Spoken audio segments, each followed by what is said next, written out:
Un entretien, ça se prépare. Bon, c'est pas une grande nouvelle, me direz-vous. La grande nouvelle, c'est que ça peut se préparer de manière efficace et percutante. Ça se prépare en 2 temps.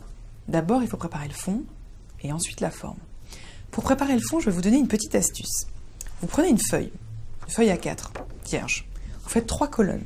Une colonne expérience. Là, vous listez toutes les expériences significatives qui parlent de vous. C'est ce qu'on a vu dans le pitch.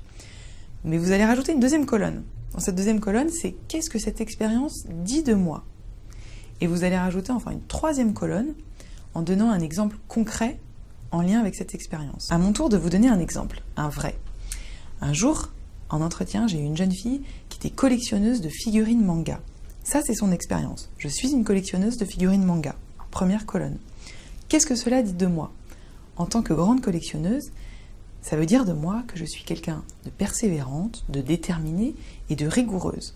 Un exemple concret, pendant 1 an, je me suis levée à 6h du matin tous les dimanches pour aller chiner dans les brocantes les personnages et les figurines qui me manquaient à ma collection et qui fait qu'aujourd'hui, j'ai une collection complète qui vaut très très cher. Ça, c'est une expérience bien amenée à un recruteur et qui a du poids. Pourquoi ? Parce qu'il va faire le lien avec l'entreprise et qu'il va se dire « Cette jeune fille-là, elle est rigoureuse, elle est déterminée, elle va avoir sa place dans mon école ou dans mon entreprise. » Voilà sur la partie fond. Sur la partie forme, je vais vous donner quelques conseils.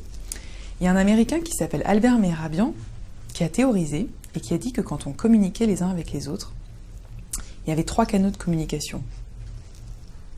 Les mots que j'utilise, la voix, le ton que je vais utiliser, et enfin tout le non-verbal, la façon dont je vais utiliser mes mains, les habits que je vais porter le jour de l'entretien. Sur ces 3 canaux de communication, est-ce que vous connaissez le poids que représente chacun d'entre eux ? Figurez-vous que le contenu des propos, donc les mots qu'on utilise, ne représente que 7% du message total. C'est-à-dire que mon interlocuteur va se souvenir des mots que j'utilise à hauteur de 7%.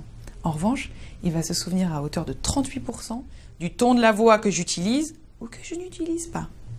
Et enfin, 55% du message est basé sur le non-verbal.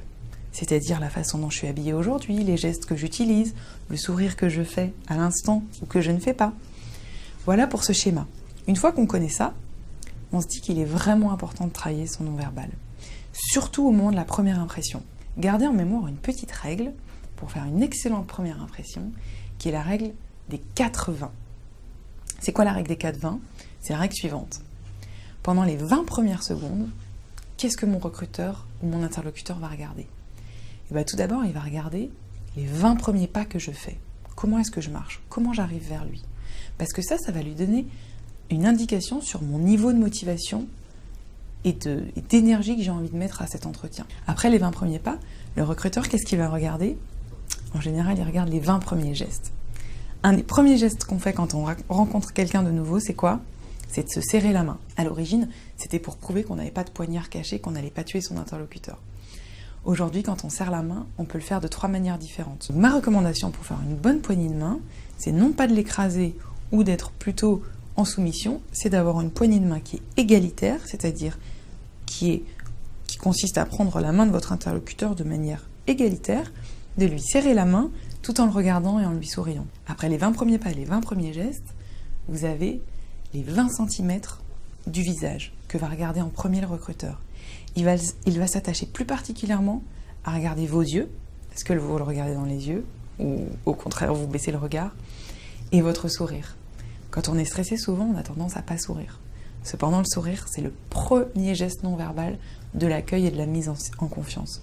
Donc vous devez en abuser.